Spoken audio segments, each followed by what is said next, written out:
How's everybody doing? My name is Anthony Brian Logan, and today we got to talk about Broward County Sheriff Scot Israel being suspended by the new Florida Governor Ron DeSantis.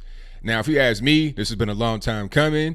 It should have happened a long time ago. If you ask Scot Israel, he disagrees, of course. He's talking about, well, I was never contacted. He never spoke to me. This was a campaign promise to get me out of office or to get me suspended, fired, whatever the case may be. But my question to Scot Israel would be, if Ron DeSantis ran on this whole thing of getting you out of the office or suspended, why was it effective? Apparently. Why were you the target of suspension and or firing? Let me explain why Ron DeSantis did what he did. There's two main cases here. The first case, I didn't really know too much about before I dug into researching this one here, and that was the Fort Lauderdale shooting that happened in 2017. There was lack of preparation, lack of security in that event, as well as the other one we'll get to in a moment. But in this one at the airport, there was a very old security system. It was like 30 years old. That was overwhelmed during the shooting.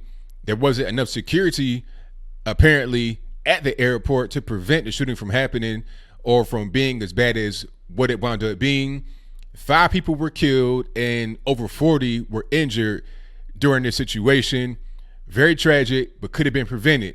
Now, the second case I think we all know about, and that is the Marjorie Stoneman Douglas High School shooting in Parkland, Florida. Nikolas Cruz was able to get past security, past gates, or whatever the case may be, get into the high school and kill 17 people, students, and also faculty staff. This was very egregious because it could have been totally prevented.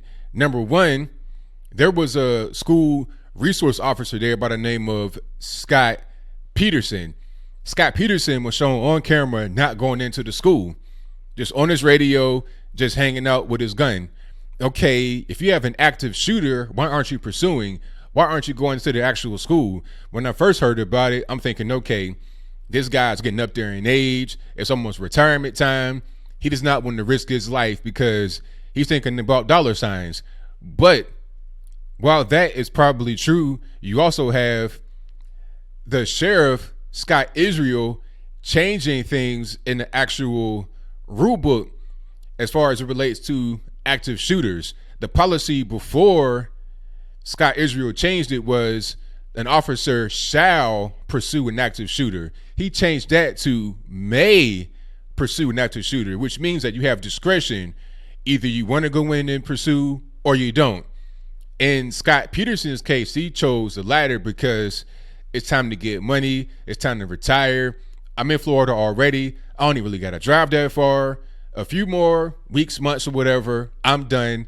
That's what it was. But it was, in my opinion, powered by the decision that Scot Israel made to change it from shall to may pursue an active shooter. Also, Nikolas Cruz, the young man who went and did the heinous act at Stoneman Douglas High School, had the police called on him like 40 times before. They went to his house a bunch of times. I mean, this person was known to be a problem. I think he even called the police himself talking about, I'm going to be a problem.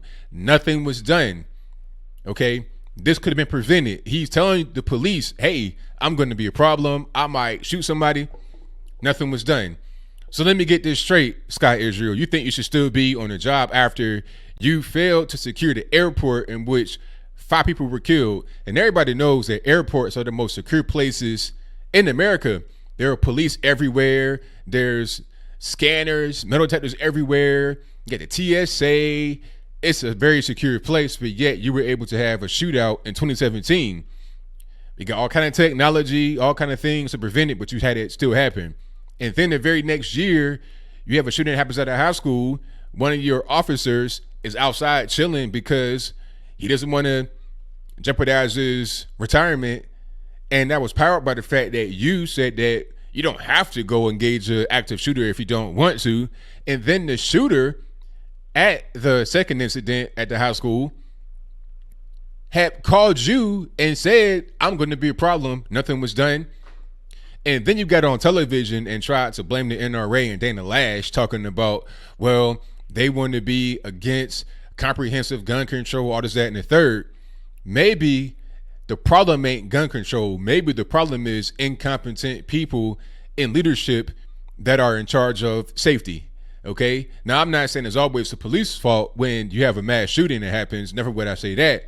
But in these two incidents I named, which are the reasons that Ron DeSantis cited for suspending Scot Israel, those two incidents were totally the fault of the police department. And at the head of the police department is one Scot Israel, not just in a symbolic way, but in a real way. You're giving direct orders talking about you don't have to go engage an active shooter. Okay, if that's the case, then why are you a police officer? Now, the reasoning for the rule change was he didn't want his officers to go on a suicide mission. Hey, I understand that, and that's fine. But I just did a video about a female private security officer, not even the police officer, private security officer protecting an entire club from a guy with an AK. Now, I don't know if the AK was fully auto, semi-auto, but if it probably was a fully auto, illegal, something you're not supposed to have. And she was able to confront this person with her pistol probably and put it into the whole situation. This guy does not want to go in there after a teenager with a gun to protect kids who are totally helpless in a high school. At a certain point, you got to put that on the boss.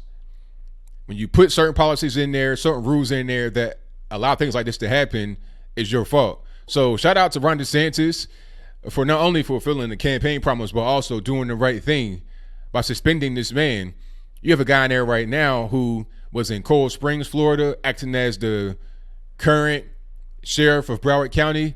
He was doing some kind of active shooter training program. He's going to be the next sheriff for now.